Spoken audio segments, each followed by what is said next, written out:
Thank you for being with us today. I have Dr. Tenesha. She's a functional medicine doctor here in Austin, Texas, and she's going to be going through some questions that we have about health, mold, and indoor air quality and how they're all related. Do you want to tell me a little bit about your practice? Yeah, absolutely. We've been based in Austin for 18 years, and the last 5 or so years we've gone more nationwide, and we see patients all over the country through telehealth, which is an amazing opportunity to help more patients.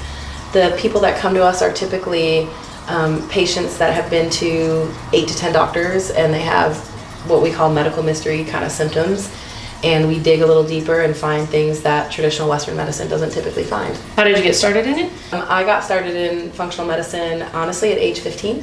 I woke up one day unable to move any of the joints in my body. I was covered almost head to toe in a rash and severe pain and fatigue, and long story short, I went everywhere, multiple doctors, and it was a doctor in Canada that helped me, and a doctor that I had to lie about my symptoms and come through the back door at the time because we suspected I had Lyme disease, and I had to say I had chronic fatigue because there was a lot of political things around Lyme disease in Michigan at the time, and that's where I grew up. And long story short, it took about a year to get diagnosed and dealt with that pain the whole time, and it was a more holistic minded doctor, or kind of out of the box thinking doctor that found and helped me recover from it. One of the things we want to talk about is mold toxicity. Can you let us know what some of the common symptoms are for mold toxicity? Some of the bigger symptoms we see, definitely fatigue, definitely brain fog, anxiety, insomnia. I've seen joint pain, swelling, inability to lose weight. We found that these mycotoxins, that is what it is in your body from the mold, like to store in adipose tissue, so fat tissue, and it expands it. So that's a big one. Holding weight, inflammation, puffiness, and just a lot of pain and sluggishness. So it looks like and sounds like so many things. Yeah. Right? A lot of patients get these fibromyalgia diagnosis or chronic fatigue syndrome diagnosis, and we in our practice believe that those are really just symptoms, and there's got to be a core root cause. And mold, surprisingly, especially in Central Texas, is a culprit of a lot of these symptoms that people are being medicated for and numbed, and they're just covering up the symptoms and not actually addressing it. Central Texas, surprisingly, because of the humidity, it's huge. Houston's obvious, and I see a lot of patients from Florida and Seattle area too. How do you test for this? So it's a urine test that we do, and it's testing for mycotoxins, which is different than the mold. So, for example, aspergillus is a mold that could be in a home. In the body, it presents as something called aspergillus can cause multiple mycotoxins in the body. Aspergillus can be the culprit of something called ochratoxin A, which affects your immune system, your ATP, your energy production, and it can even affect your kidneys and liver, and it can even be carcinogenic, causing liver and kidney cancer at a high level. So the mold causes kind of a off-gassing or let off into the body, and then the body can't get rid of it if the person maybe has some issues with their detox pathways, and that's a genetic issue, could be, or it could be they have a sluggish liver or other things. So just because you're exposed to something like aspergillus doesn't mean it'll cause the mycotoxins in your body, but it can.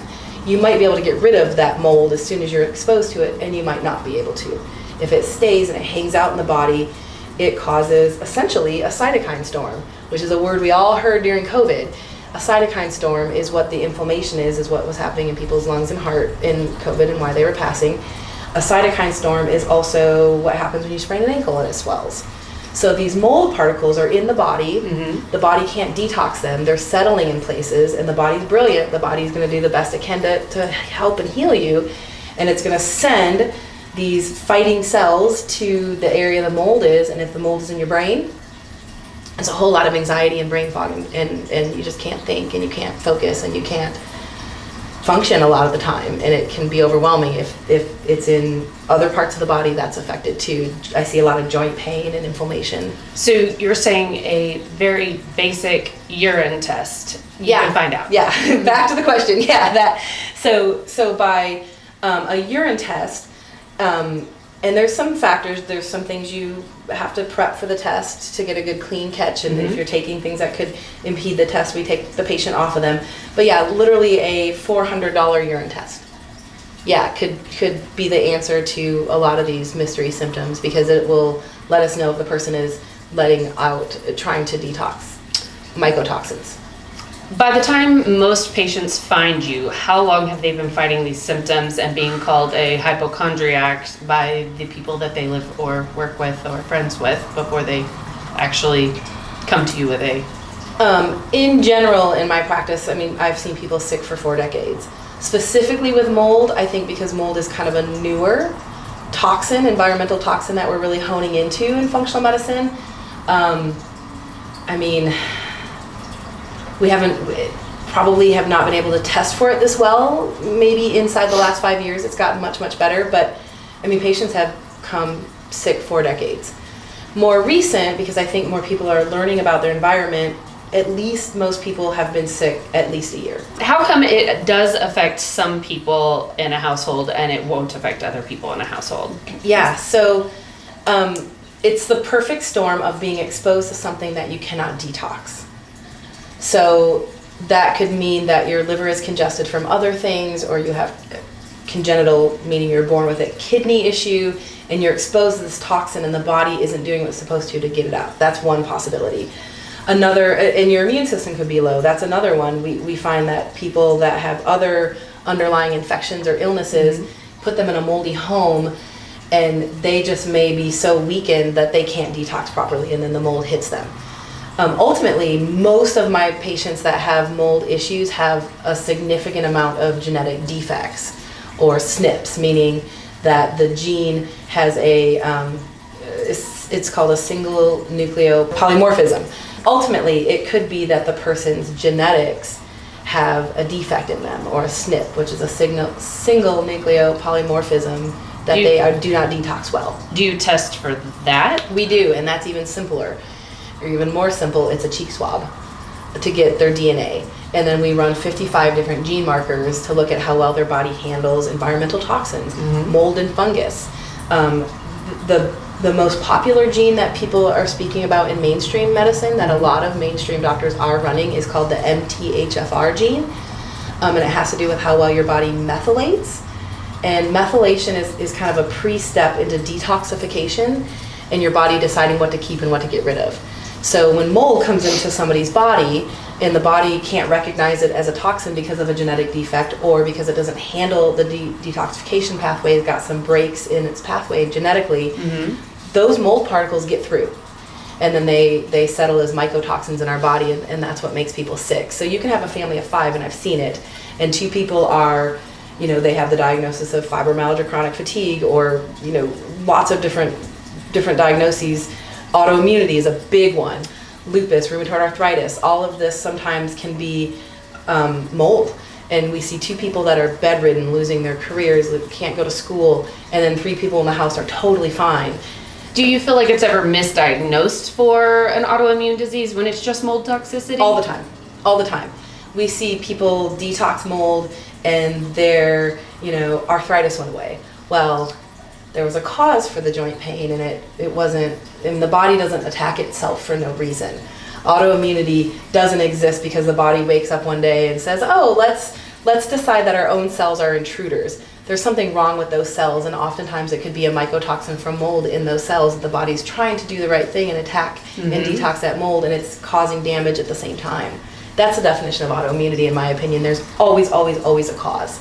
Always a cause. And oftentimes we're seeing it to be mold more and more and more. Did you feel like it was so much an emphasis on foods a couple years ago? Do you feel like now indoor air quality is actually starting to get some traction, that it can be the cause as well? I think it all matters.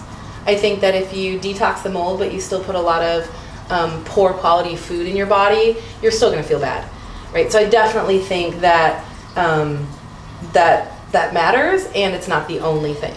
There can be, in our practice we say this all the time, it's either a toxicity or a deficiency.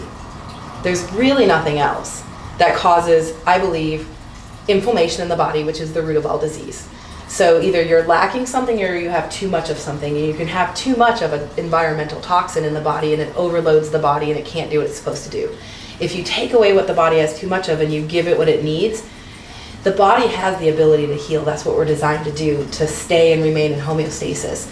And it will, and the body wants to stay in homeostasis, which is balance, the best it can. So it will, store this mold in places like brain tissue and adipose, which is fat tissue, and organs, and then you cause disruption in those organs, but it's doing it to protect you and keep you upright. Right. So you might have a lot of symptoms and can barely function, but it's really your body's doing what it's supposed to do. It's adapting to this mold, and that causes symptoms.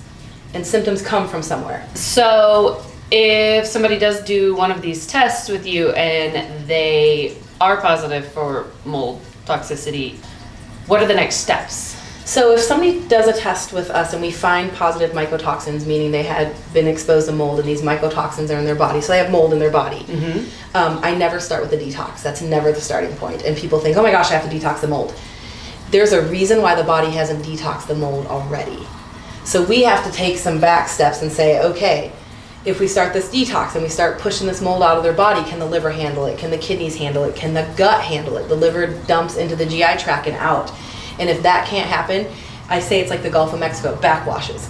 And so there's a whole lot of prep work. I tell people we have to arm you for battle to get rid of this mold. We never go in for the kill detoxing somebody because, again, their body's weakened, their immune system's weakened. We have to build them up before we break them down. But ultimately, the goal is to find the proper binders that will attach, and we use things like bentonite clay and charcoal that can be taken orally.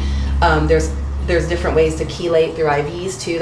We do an oral way in our office. So there's ways that these things bind to the mold and the toxins and they pull them out. And we use a lot of things like liver cleanses and fiber and things to get them out of the body. Antioxidants are a big one that we use to flush.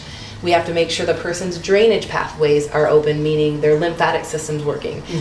That's a big symptom of mold is stagnant lymph. So the people look puffy. I can almost tell by looking at somebody on a telehealth video or in person, like, oh, they may have mold. They look completely puffy, like I could pop them with a pin kind of thing. And it's like an inflammation with it. And so that tells me that, oh, there's a whole lot of organ systems not intact here working, and we have to take a step back and clean that out before we start pushing mold down it. Have you found that mold toxicity has been an effect on people's gut health?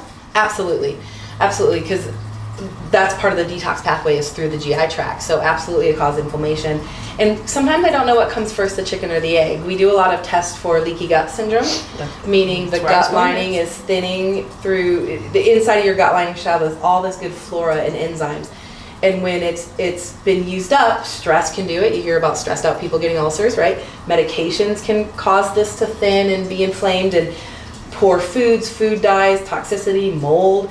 So then we have this thinning of the gut, and things that should come out through the stool and never go through into your bloodstream are now leaking into the bloodstream. Things we ingest, things we breathe in can go through. And so sometimes I don't know, did the person have leaky gut and mold got through that way? Or did mold inflame them and now they have leaky gut? Doesn't matter, we have to heal the gut first. That's usually my starting point with 99% of patients. We actually have a do-it-yourself gut healing program because it's so needed in every situation. We cannot start detoxing until the gut is healed.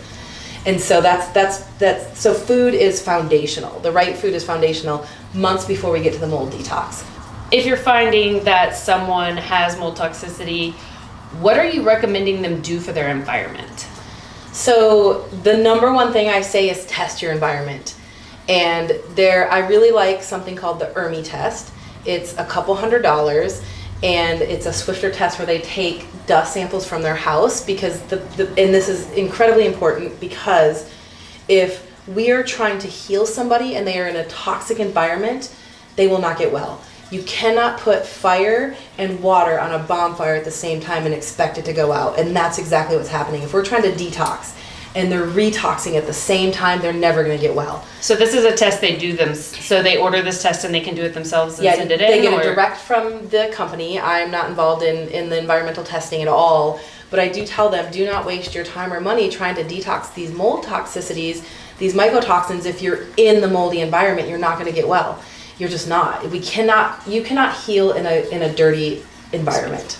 It's imperative that their air quality and they're living in a clean environment. Other than mold, have you ever recommended from either some kind of chemical sensitivity or something for consumers to also look at the air or indoor air quality in their home? Mold is probably the biggest one we look at in homes. However, I've had people that are exposed to other heavy metals and chemicals, including plastics that work in different factories and things like that. In the home, mostly mold. Other environmental chemicals in the house that people may need to be aware of are like the off-gassing of paint and new carpet and things like that. That will typically fade, right? Even in a new home in a few years. So I have seen people feel really ill in their home in a brand new build for a couple years, and then that seems to get better if they can get into a clean environment. The off-gassing passes, unlike mold that just gets worse and worse and worse if you do not find and fix the culprit of the mold.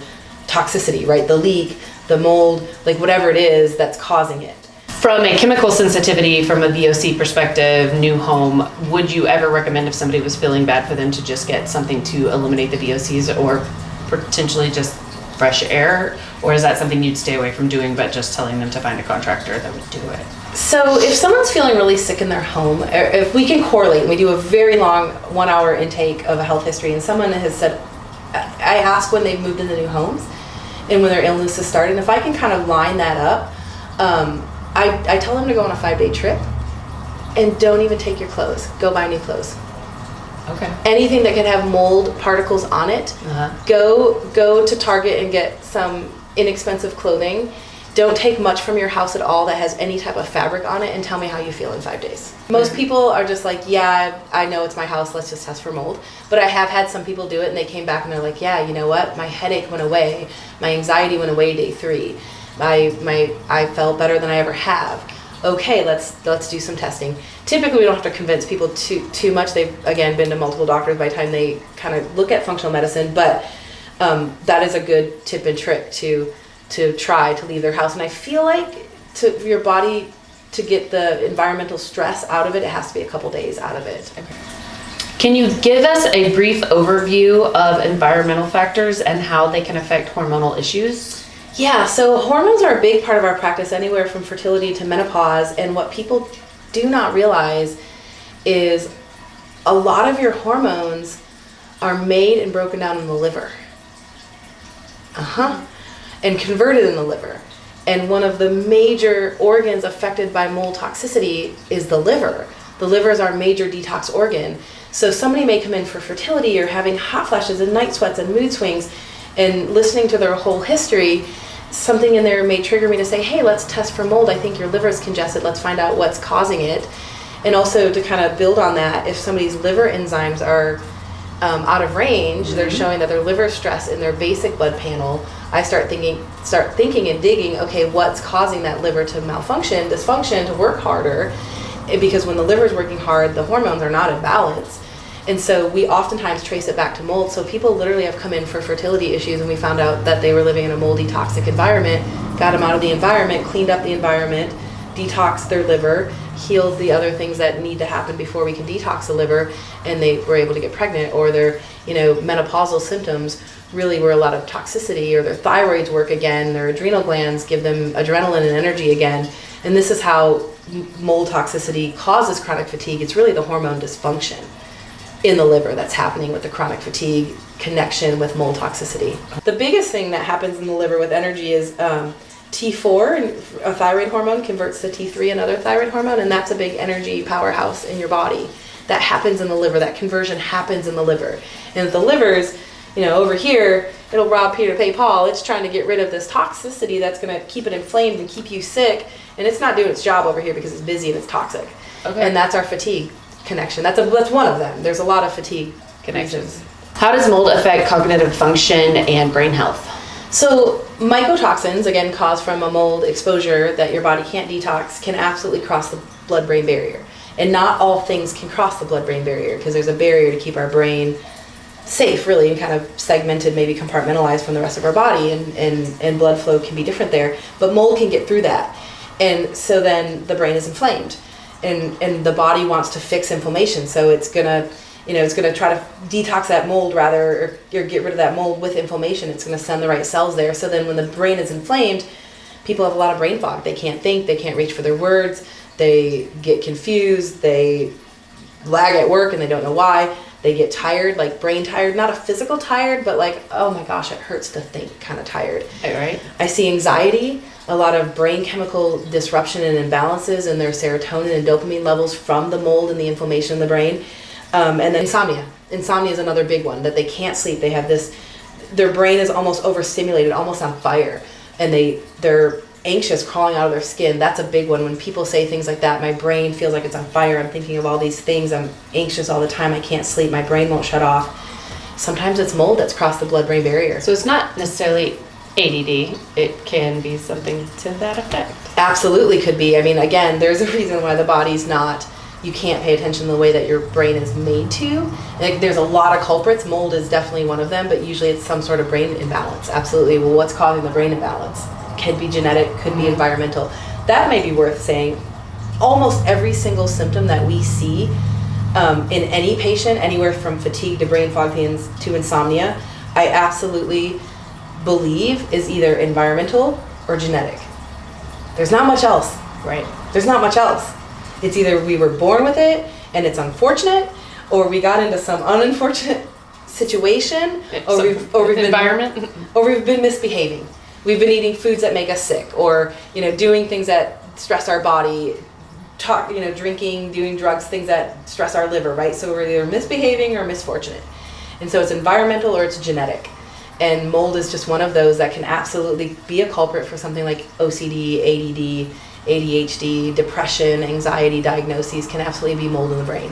And you're saying a mold exposure from 10 to 15 years ago could still be in your body right now? Absolutely could be. If the body was unable to detox it, and whatever was causing the detox issues has never been repaired or corrected or supplemented if it's a genetic defect. Mm-hmm.